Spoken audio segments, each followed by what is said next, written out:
সুবাল শহরে বাবুল শেখের সবাই চেনে, বাবুল শেখের হারাম টাকাও খায় না, সে কষ্ট করে তিলে তিলে করে এই পয়সা কামাই করেছে।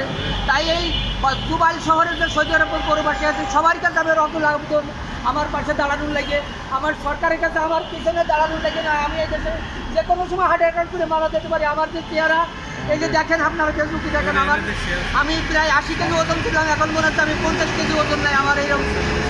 আমি এরকম আছি। তাই যেগুলোকে আমি সরকারের আমার পিছনে চাই। আমার এই দেশের প্রশাসনের প্রতি আপনার দাবি কি? প্রশাসনের কবে দাবি, আমি নলাগাতি থানায় সাধারণ ট্রেনে জিডি করছি। তাই সরকারের কাছে আমার অকুল আবেদন, যাতে এই নলাগাতি থানা আমার পিছিয়ে কেস করিয়ে দিয়ে আইনের আশ্রয় নিয়ে আমার এই টাকা পুরা টাকা উদ্ধারের লেগে আমি অকুল আবেদন করি সরকারের কাছে।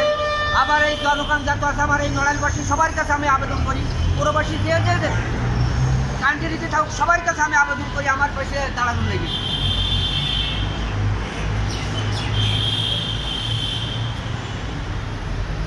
আর কিছু আছে?